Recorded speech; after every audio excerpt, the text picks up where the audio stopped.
वो एक शख्स कौन है जिसने पूरी दुनिया पर सबसे गहरा और सबसे लंबे समय तक रहने वाला असर छोड़ा है, दुनिया के नक्शे और समाज की सोच को हमेशा के लिए बदल दिया। यह फैसला इतना अप्रत्याशित था कि हर जगह सवाल उठने लगे। अनाथ होने के बाद पहले दादा ने पाला, फिर चाचा ने जिम्मेदारी उठाई। घर की गरीबी ने कम उम्र में ही बकरियां चराने पर मजबूर कर दिया। जुल्म की हद तब हो गई जब कुरैश के नेताओं ने मिलकर पैगंबर मोहम्मद सल्लल्लाहु अलैहि वसल्लम की हत्या की योजना बनाई। उसी साल मदीना पहुंचकर उन्होंने दुनिया का पहला लिखित संविधान तैयार किया, मिसाक-ए-मदीना। यह सिर्फ मुसलमानों के लिए नहीं था, बल्कि इसमें यहूदी, ईसाई और दूसरे कबीले भी शामिल थे, जिन्होंने कभी भी अपनी ज़िंदगी में किसी पर हाथ नहीं उठाया। उन्होंने कभी किसी को शारीरिक हिंसा नहीं की। लेकिन जब इंसाफ और हिफाजत का वक्त आया तो एक मजबूत योद्धा और सेनापति के रूप में उन्होंने जंग के मैदान में दुश्मन का सीधा सामना किया। जवाब में पैगंबर मोहम्मद सल्लल्लाहु अलैहि वसल्लम ने लगभग 10,000 साथियों की एक विशाल सेना के साथ मक्का की ओर कूच किया। आप सल्लल्लाहु अलैहि वसल्लम का उद्देश्य खून खराबे से बचना था। सबसे पहले काबा में रखी सभी 360 मूर्तियों को तोड़ दिया और उसे केवल एक अल्लाह की इबादत के लिए पाक किया। जॉर्ज बर्नार्ड शॉ ने लिखा, मैंने उन्हें पढ़ा और पाया कि वे कमाल के इंसान थे। अगर आज की दुनिया की बागडोर किसी मोहम्मद जैसे शख्स को मिल जाए तो वो दुनिया की समस्याओं को हल करके अमन और सुकून फैला देगा। सोचिए उस रहनुमा के बारे में जिसने 1400 साल पहले जानवरों के अधिकार सिखाए, जिसने बताया कि एक प्यासे कुत्ते को पानी पिलाने के इनाम में एक गुनहगार औरत को जन्नत मिल गई, जिसने एक यहूदी के जनाजे के सम्मान में खड़े हो गए। इस पर साथियों ने कहा वो मुसलमान नहीं था, जिस पर आपने कहा क्या वो इंसान नहीं था। जरा सोचिए, एक ऐसी किताब जो हमें इतिहास के उन चेहरों से मिलाती है जिन्होंने दुनिया का नक्शा बदल दिया, वो लोग जिनके एक फैसले ने पूरी इंसानियत का रुख बदल दिया, वो चेहरे जिन्होंने बड़े से बड़े साम्राज्य को गिरा दिया, समाज को एक नया रास्ता दिया और करोड़ों जिंदगियों की कहानी हमेशा के लिए पलट दी। कभी महात्मा गांधी जिनकी अहिंसा ने ब्रिटिश साम्राज्य को झुका दिया, कभी नेल्सन मंडेला जिन्होंने नफरत की दीवारें गिराकर आज़ादी की सांस ली, कभी एल्बर्ट आइंस्टाइन जिनकी सोच ने ब्रह्मांड को देखने का हमारा नज़रिया ही बदल दिया, या हजरत ईसा जिनकी मोहब्बत और माफ़ी की तालीम आज भी अरबों दिलों को रोशन करती है। तुम अपने प्रभु परमेश्वर को संपूर्ण हृदय, संपूर्ण प्राण, संपूर्ण सामर्थ्य, संपूर्ण मन से प्रेम करो। इतिहास में ऐसे अनगिनत चेहरे हैं जिनका असर आज भी इंसानियत के रगों में जिंदा है। लेकिन असली सवाल यह है, इन सब महान हस्तियों में वो एक शख्स कौन है जिसने पूरी दुनिया पर सबसे गहरा और सबसे लंबे समय तक रहने वाला असर छोड़ा है? वो कौन है जो है नंबर 1? इस सवाल का जवाब ढूंढने के लिए एक अमेरिकी एस्ट्रोफिजिसिस्ट और इतिहासकार माइकल एच हार्ट ने दशकों तक रिसर्च की। हार्ट का पैमाना शोहरत या महानता नहीं था, बल्कि इन्फ्लुएंस यानी प्रभाव था। उन्होंने कुछ कठोर मानदंड तय किए। किसने एक बड़े धार्मिक और सामाजिक बदलाव की व्यक्तिगत रूप से शुरुआत की, किसका प्रभाव सिर्फ उसके समय तक नहीं बल्कि सदियों बाद भी बढ़ता गया, और किसने दुनिया के नक्शे और समाज की सोच को हमेशा के लिए बदल दिया। इन मानदंडों के आधार पर जब उन्होंने अपनी किताब the 100 A ranking of the most influential persons in history में लिस्ट बनाई तो नंबर 1 पर एक ऐसा नाम रखा जिसने पूरी दुनिया में तहलका मचा दिया। वो नाम था पैगंबर मोहम्मद सल्लल्लाहु अलैहि वसल्लम। यह फैसला इतना अप्रत्याशित था कि हर जगह सवाल उठने लगे। एक गैर मुस्लिम लेखक ने आखिर पैगंबर मोहम्मद को जीसस क्राइस्ट, बुद्ध और न्यूटन जैसे दिग्गजों से ऊपर क्यों रखा? लेकिन हार्ट ने साफ कहा, यह कोई भावनात्मक फैसला नहीं बल्कि तथ्यों और असर का नतीजा है। 1992 में जब किताब का नया एडिशन छपा तब भी नंबर 1 नाम वही रहा, मुहम्मद सल्लल्लाहु अलैहि वसल्लम। हार्ट खुद लिखते हैं, my choice of Muhammad to lead the list may surprise some, but he was the only man in history who was supremely successful on both the religious and secular levels. यानी पैगंबर मुहम्मद सल्लल्लाहु अलैहि वसल्लम इतिहास को वो अकेले इंसान थे जिन्होंने मजहबी और दुनियावी दोनों मैदानों में बेमिसाल कामयाबी हासिल की। अब सोचिए, वो शख्स जिसकी जिंदगी की शुरुआत ही दर्द और तकलीफ से हुए। एक मासूम जिसने दुनिया में आंखें खोलने से पहले ही अपने सर से बाप का साया खो दिया, और जब वो सिर्फ 6 बरस का हुआ तो माँ का आंचल भी छिन गया। अनाथ होने के बाद पहले दादा ने पाला, फिर चाचा ने जिम्मेदारी उठाई। घर की गरीबी ने कम उम्र में ही बकरियां चराने पर मजबूर कर दिया। जब बड़े हुए तो व्यापार के लिए सीरिया तक के लंबे सफर करने लगे, लेकिन इन तमाम मुश्किलों के बावजूद उनकी सच्चाई और ईमानदारी ने सबके दिल जीत लिए। मक्का के लोग उन्हें नाम से नहीं बल्कि उपाधियों से पुकारने लगे। अल अमीन यानी भरोसेमंद, और अस-सादिक यानी सच्चा।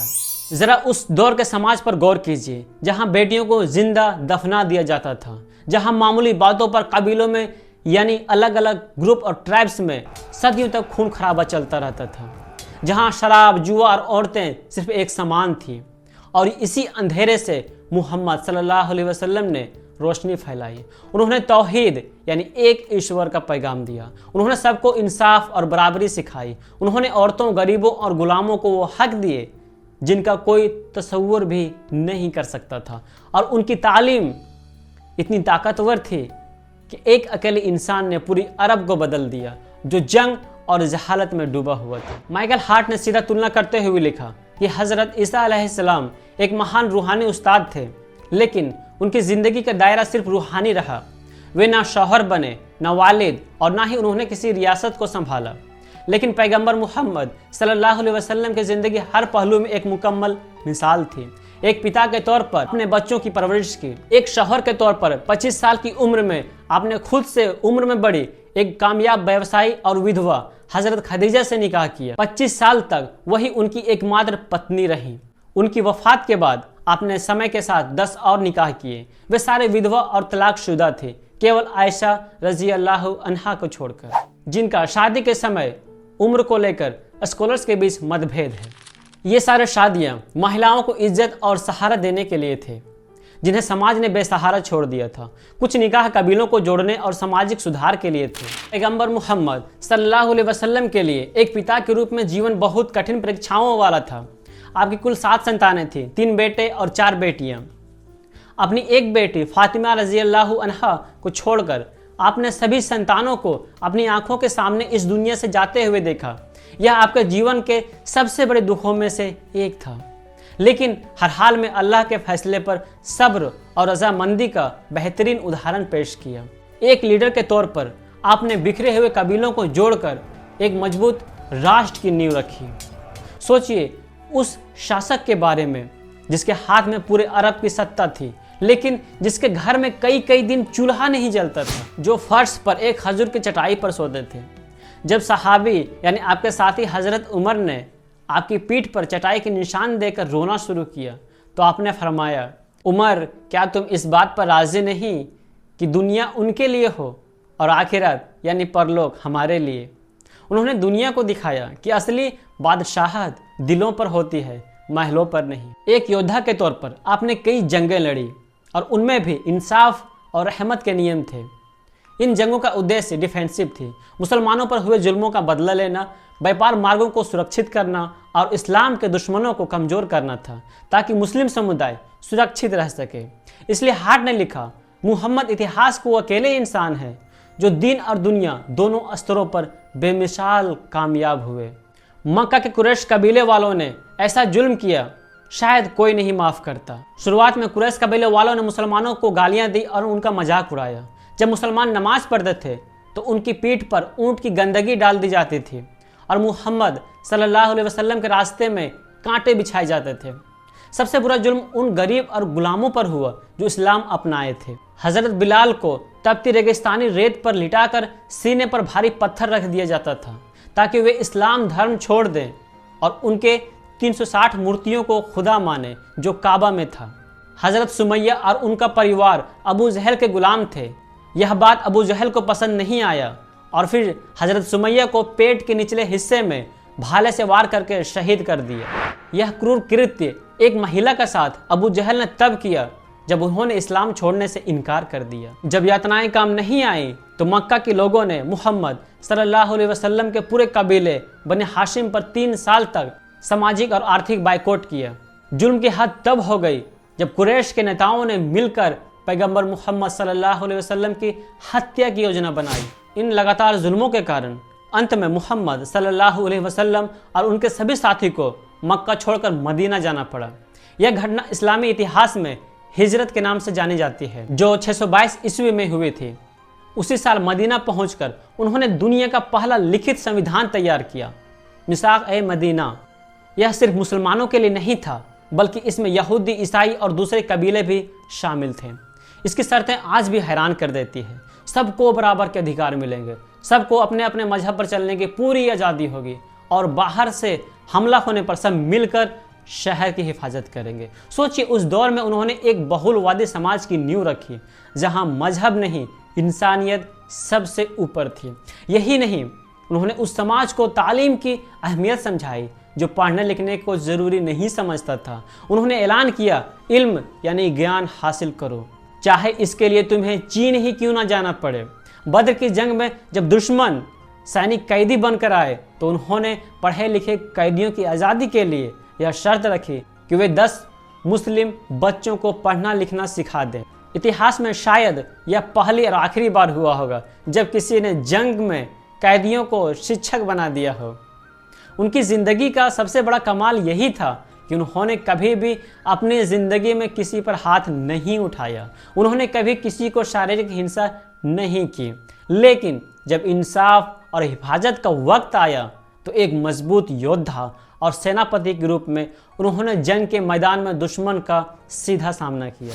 जंग के लिए भी उनके सख्त कानून थे। औरतों, बच्चों और बूढ़ों को मत मारना, इबादत गाहों और फसलों को नुकसान मत पहुंचाना और गनीमत यानी युद्ध में जीते माल में धोखा मत करना। वेट, कुछ लोग सोचे होंगे, अचानक मक्का छोड़ने के बाद पैगंबर मोहम्मद सल्लल्लाहु अलैहि वसल्लम मदीना के शासक कैसे बन गए? तो ध्यान से समझें, यह एक सोची समझी योजना, विश्वास और शांतिपूर्ण समझौते के जरिए हुआ। मदीना के शासक बनने की प्रक्रिया: पहला, मक्का में कुरैश के जुल्मों के कारण जब मुसलमानों के लिए रहना मुश्किल हो गया, तो पैगंबर मोहम्मद सल्लल्लाहु अलैहि वसल्लम ने मक्का के बाहर सहारा तलाशना शुरू किया। दूसरा, मदीना के कबीलों का निमंत्रण। मदीना में मुख्य रूप से 2 बड़े कबीले थे, औस और खजरज। ये दोनों लंबे समय से एक दूसरे से लड़ रहे थे। वे मोहम्मद सल्लल्लाहु अलैहि वसल्लम के संदेश से परिचित थे। उन्होंने देखा कि मोहम्मद सल्लल्लाहु अलैहि वसल्लम एक ईमानदार, समझदार और निष्पक्ष व्यक्ति हैं। लगातार संघर्ष से तंग आकर उन्होंने मोहम्मद सल्लल्लाहु अलैहि वसल्लम को एक निष्पक्ष, मध्यस्थ और सर्वोच्च नेता के रूप में स्वीकार करने का निर्णय लिया। उन्होंने अक़बा नामक स्थान पर कई बार गुप्त प्रतिज्ञाएं ली, जिसमें उन्होंने मोहम्मद सल्लल्लाहु अलैहि वसल्लम को मदीना आने और उन्हें तथा उनके अनुयायियों की रक्षा करने का वादा किया। मोहम्मद सल्लल्लाहु अलैहि वसल्लम को सर्वोच्च राजनीतिक और कानूनी अधिकार प्रदान किया। इस तरह मोहम्मद सल्लल्लाहु अलैहि वसल्लम केवल एक धार्मिक नेता नहीं रहे, बल्कि वह मदीना के सभी समूहों के लिए सर्वसम्मति से चुने गए शासक और न्यायाधीश बन गए। समय गुजरता गया। 630 ईस्वी में मक्का के कुरैश कबीले ने मुसलमानों के साथ हुई हुदैबिया की संधि को तोड़ दिया। जवाब में पैगंबर मोहम्मद सल्लल्लाहु अलैहि वसल्लम ने लगभग 10,000 साथियों की एक विशाल सेना के साथ मक्का की ओर कूच किया। आप सल्लल्लाहु अलैहि वसल्लम का उद्देश्य खून खराबे से बचना था, इसलिए उन्होंने अचानक और शांति से मक्का में प्रवेश करने की योजना बनाई।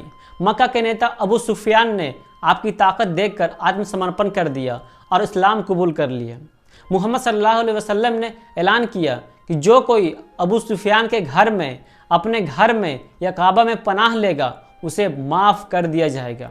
सेना ने बिना किसी बड़े प्रतिरोध के शहर में प्रवेश किया। मक्का में दाखिल होकर पैगंबर मोहम्मद सल्लल्लाहु अलैहि वसल्लम ने सबसे पहले काबा में रखी सभी 360 मूर्तियों को तोड़ दिया और उसे केवल एक अल्लाह की इबादत के लिए पाक किया। अपने पुराने दुश्मनों को इकट्ठा करके उन्होंने पूछा, आज तुम मुझसे कैसे बर्ताव की उम्मीद करते हो? जब उन्होंने दया की भीख मांगी तो आपने फरमाया, जाओ, तुम सब आज़ाद हो।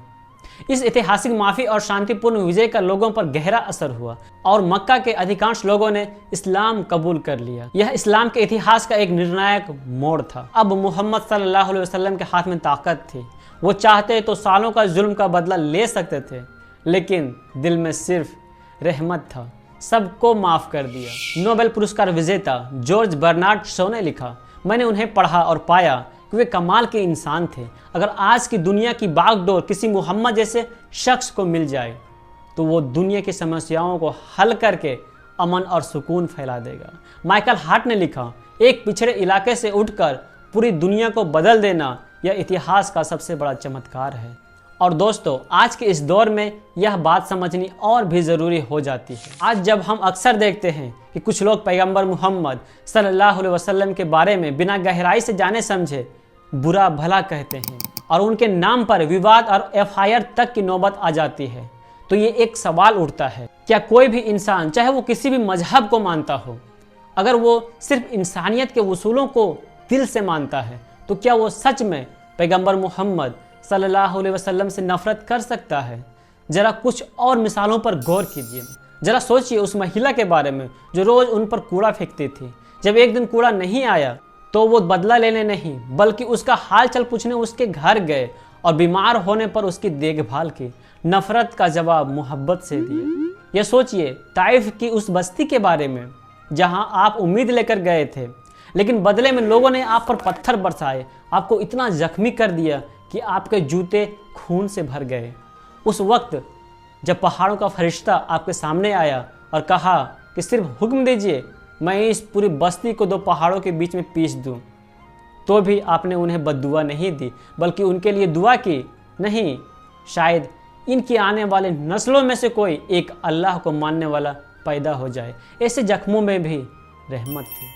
सोचिए उस रहनुमा के बारे में जिसने 1400 साल पहले जानवरों के अधिकार सिखाए, जिसने बताया कि एक प्यासे कुत्ते को पानी पिलाने के इनाम में एक गुनहगार औरत को जन्नत मिल गई और एक बिल्ली को भूखा प्यासा बांधकर मार देने की सजा में एक नेक औरत को जहन्नम, जिसने हुक्म दिया कि किसी जानवर पर उसकी ताकत से ज्यादा बोझ ना डालो। सोचिए उस लीडर के बारे में जिसने नजरान से आए ईसाई मेहमानों को ना सिर्फ अपनी मस्जिद में ठहराया बल्कि उन्हें मस्जिद के अंदर ही उनकी अपने तरीके से उनकी अपनी दिशा की ओर मुंह करके इबादत करने की पूरी इजाजत दी। सोचिए उस शासक के बारे में जो अपनी प्रजा के साथ भूखा रहता था। जब एक साथी ने भूख से पेट पर एक पत्थर बंधा दिखाया तो उन्होंने अपना कपड़ा उठाकर दिखाया, उनके पेट पर 2 पत्थर बंधे थे। यह एक लीडर की अपनी प्रजा के साथ सच्ची हमदर्दी थी। और सोचिए उस इंसान के बारे में जिसने एक यहूदी के जनाजे के सम्मान में खड़े हो गए। इस पर साथियों ने कहा वो मुसलमान नहीं था, जिस पर आपने कहा क्या वो इंसान नहीं था? जिस इंसान ने बेटियों को जिंदा दफनाए जाने से रोका, जिस इंसान ने कहा कि पड़ोसी का हक सबसे पहले है चाहे वो किसी भी मजहब का हो, उस इंसान से कोई कैसे नफरत कर सकता है? 23 साल के अंदर उन्होंने बिखरे हुए कबीलों को एक कर दिया, एक न्यायपूर्ण समाज की स्थापना की और जब 63 साल की उम्र में वो दुनिया छोड़ गए तो एक शांतिपूर्ण और एकजुट अरब छोड़कर गए। माइकल हार्ट की किताब हमें सोचने पर मजबूर करती है कि सच्चा प्रभाव क्या है। क्या वो कोई वैज्ञानिक खोज है या कला का कोई नमूना या फिर वो एक मुकम्मल तालीम जो इंसान के दिल से लेकर समाज के कानून तक हर चीज को बेहतर बना दे? शायद यही प्रभाव का असली मतलब है। वो बदलाव जो सिर्फ इतिहास की किताबों में नहीं बल्कि हर इंसान के दिल में हमेशा जिंदा रहे। अगर आप मोहम्मद सल्लल्लाहु अलैहि वसल्लम को मानने वाले हैं तो इस वीडियो को ज़्यादा से ज़्यादा शेयर करना ताकि लोग हमारे नबी के बारे में जानें और कोई भी उनकी शान में गुस्ताखी ना करे। अंत तक हमारे साथ बने रहने के लिए शुक्रिया।